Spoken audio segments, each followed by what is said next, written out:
This is the Neo65 Cu. Let's talk about it.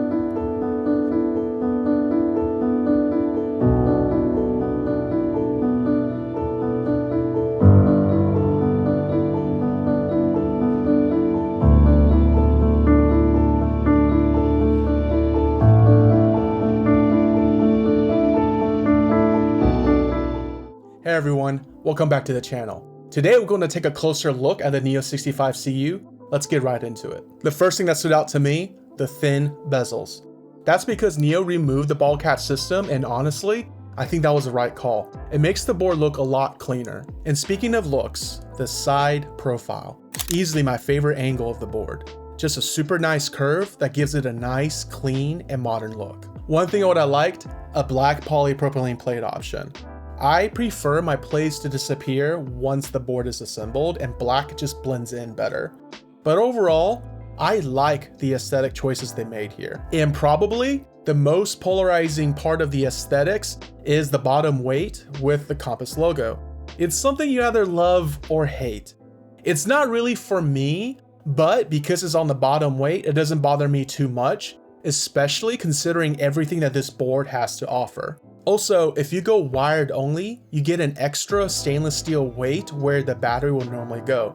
It's a nice option for those who want an even heavier board. While I personally prefer a 1.6mm PCB, I still do believe that more choices that suit different people's preferences ultimately is what make the custom mechanical keyboard hobby special. So I understand Neo's goal for this particular board is targeting enthusiasts, which generally speaking will prioritize sound over tight feel, at least in the Western market. But I still think it's a good idea to have a 1.2mm PCB with flex cut or no flex cut to give those who prefer a softer typing experience.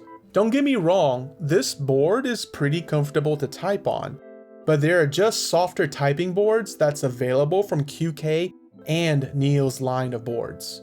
Now let's talk about the case. Some people have noticed there's a small gap between the top and bottom case.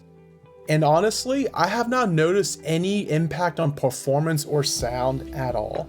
And it's something that you won't even see unless you shine a really bright light from under the keyboard. The anodization also feels a little bit different than previous QK and Neo boards I have come across.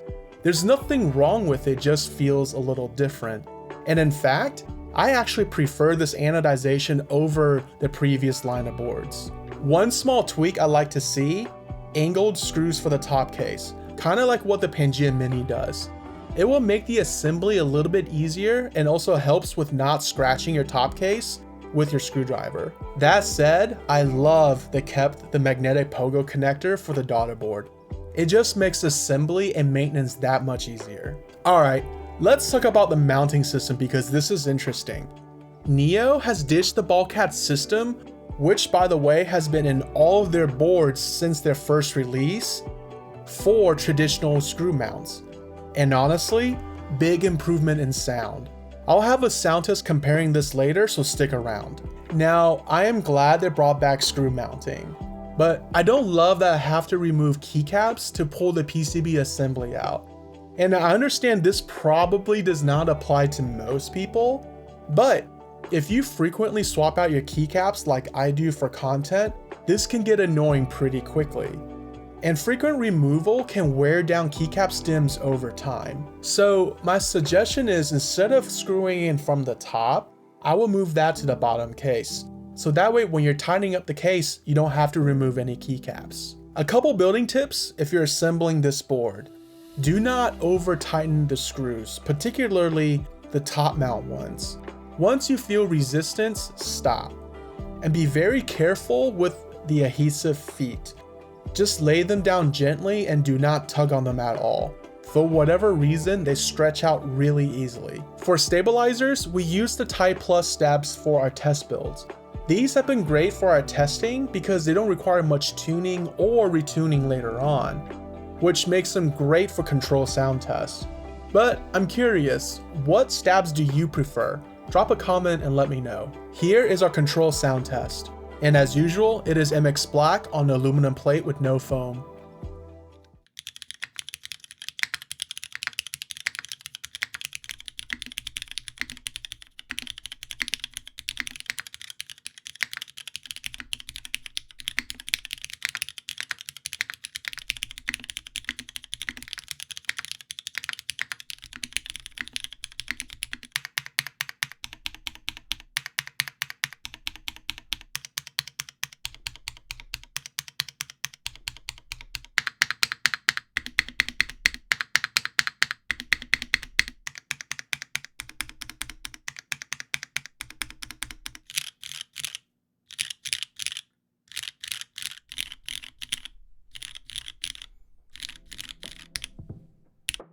This is also the first Neo board where I prefer the non-gasket mount. The isolated top mount reminds me a lot of the mode Sonnet, and I'm really liking it here. And Neo keeping it to just 2 solid mounting styles? Good call. Less is more. Here is a sound test comparing the gasket mount to the isolated top mount. Let me know in the comments down below which one do you prefer.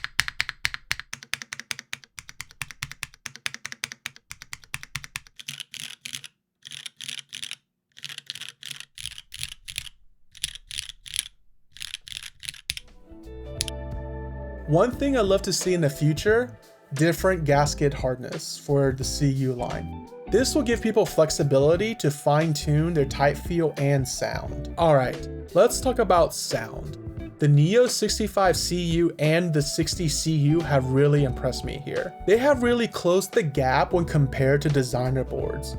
The so-called premium boards that are in my collection still have more unique aesthetic details, but sound-wise, the 60 and 65 Cu are right there.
So what do you think?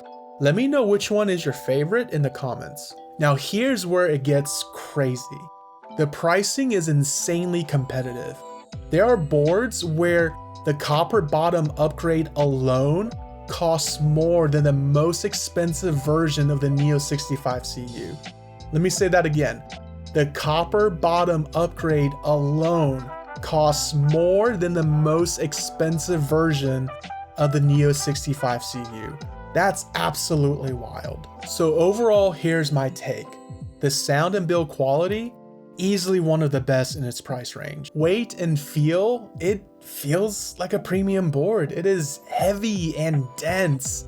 It is very comfortable to type on. Mounting options, loving the isolated top mount. And I hope Neo continues this trend of offering two solid mounting styles instead of just the gasket mount. Improvements I like to see: different gasket hardness options and a way to remove the PCB without removing the keycaps. But seriously, Neo did a fantastic job balancing design, performance, and price here. So if you're looking for a high-end typing experience without spending designer board money, so champagne taste but a Kool-Aid budget, this is an easy recommendation here. If you're someone that's looking for a board that is easily movable, like if you're in an office or school setting where you are required to move from one station to another, I would not recommend this board for you. And here is my current favorite build and sound.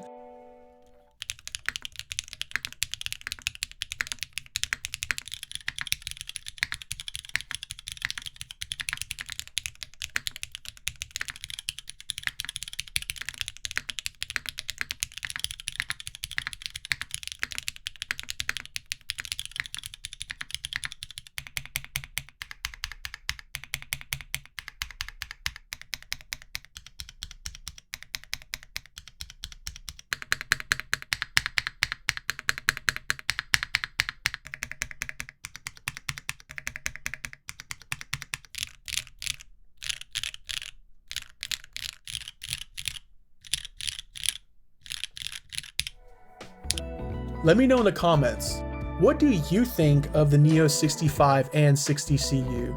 And what other boards should I check out next? Also, don't forget to subscribe.